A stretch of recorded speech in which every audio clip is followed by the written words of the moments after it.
知唔知外邊啲人點樣講我哋潘少庵家族？香港從來都係我話事。寒戰1994喺呢套戲入邊啦，導演我哋成日聽到一個字啊 ，old money 老錢舊錢啊。其實咧，阿鄭老師啊喺香港咧行喺條街咧，行喺個城市入邊咧，到處充滿咗 old money 嘅味道。因為啲街名，香港灣仔，有冇去過？有啊。啊，呢個灣仔我哋地頭好多街道啦嚇，其中譬如話李節街。灣仔啊，就似香港 old money 啦。咁啊，聽講香港第一架勞斯萊斯好似係去好多啦。鄭老師係咪啊？好多街啊，隨便噏啊。啟德機場啦，以前係嘛兩個人啊，何啟同埋咩啊？歐德。啊，仲有咩啊？之後壽臣山道、希慎道啦，周圍都係嗰啲就係 old 利園嗰邊啦 ，old money 啊嗰啲。氣味喺條街度啊，咁但係當然你稱為 old money 老錢舊錢，或者用中文講名門兩個字或者四個字名門望族啊，即係年輕人啊，喜歡說老前鋒啊，老前鋒啊，就係咁啊 old money。old money 嘅話咧，第一佢要二戰之前已經出現，第二起碼富過三代。我自己睇喺香港入邊，好似渣甸家族咁，其實接近200年。好多由華人嗱，如果你可以睇好似李國寶家族咁，其實都就快要180年㗎啦。old money 佢有一個特點，已經唔再係好似戰後崛起個 new money 咁咧，佢已經好有啲地方已經好深層次喺唔同層面發展落去，無論係政治，無論係文化，無論係社會慈善，其實都係非常之深層次。頭先講嗰啲街道已經係小事㗎啦，成個城都可以一個家族嘅。太古城，大家喺呢度會見到係咪？香港第二任港督戴維斯就係俾 old money 渣甸將佢逼咗落台。old money 佢最重要嗰樣嘢就係佢係話事人喺香港背後嘅話事人。如果香港社會，我哋今日見香港之所以為香港咧，呢啲 old money 咧，除咗本身積累咗財富幾代嘅財富咧，佢係改變咗香港。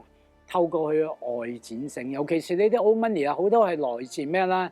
中國嘅南方地帶啊，係咪？潮州、福建啊，一路落嚟啊，廣東啊，都係外向型嘅社群嚟噶嘛。我覺得 old money 咧，呢啲名門咧嚇，除咗錢啦，有錢去嘅事啫。係咪啊？君豪哥有錢啦 ，OK 啊？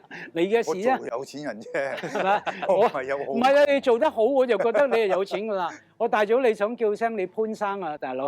哎呀，我想問下咧，即係譬如話呢批嘅舊婦咧，即係佢哋好多時都係一個買辦嘅形式起家噶嘛。咁佢做買辦之前，唔係一個貴族或者唔係一個好有錢嘅人。要帶啲錢入嚟開展，而係本地一啲歐亞混血兒啊嗰啲，兩邊本來都不是嘅。咁就係呢個時間，就係呢類人，可以締造咗呢個咁嘅歷史出嚟。你講得啱，理解啱唔啱？啱。問題就係一個大時代，一個大嘅機會。即係一方面佢你講緊可能好似河東家族咁樣，呢個係相當之傳奇嘅家族啦。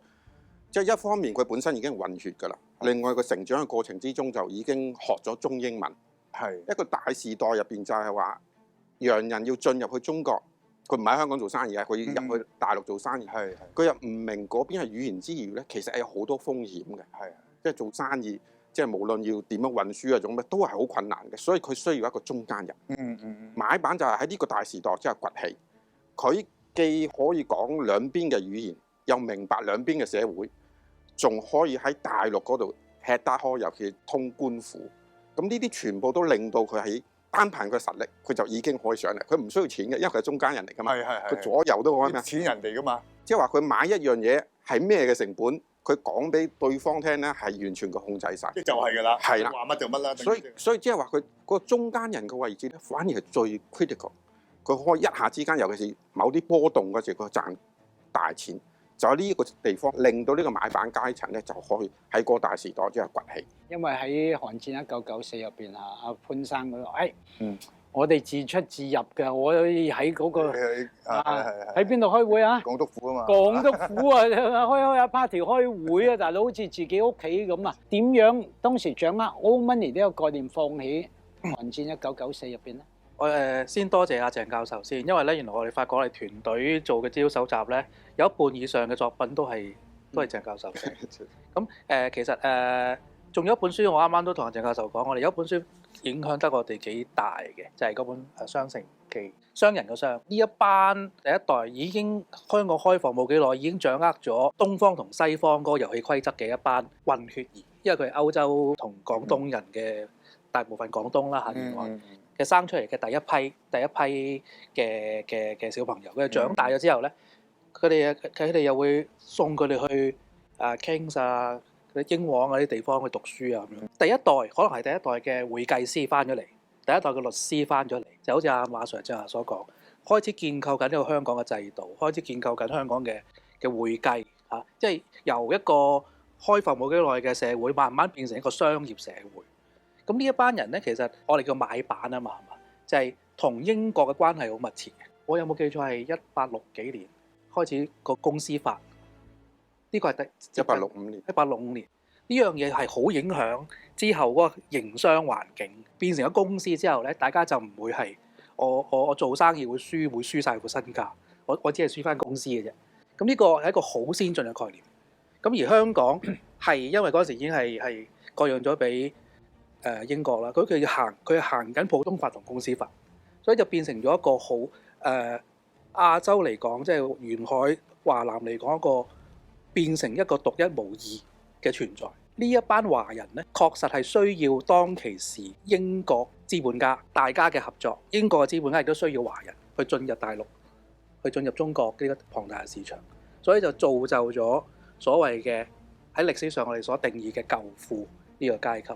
我哋做資料搜集嘅最有趣嘅地方咧，就係我哋呢一代人淨係識得四大地產家族啊嘛。即係其實四大地產家族年紀都唔細㗎啦嘛，即係佢哋嘅第一代人係嘛。但係原來其實佢哋發跡之前，香港已經有過百年嘅歷史，做生意嘅歷史。呢一班啱啱阿鄭教授講嘅，其實係相當低調，但係相當具有影響力嘅家族。我哋其實參考嘅唔止一個家族。我哋起碼參考咗3到4個，甚至係5、6個家族，去創作咗我哋戲中嘅潘氏家族第4代當家，第5代長子出嚟。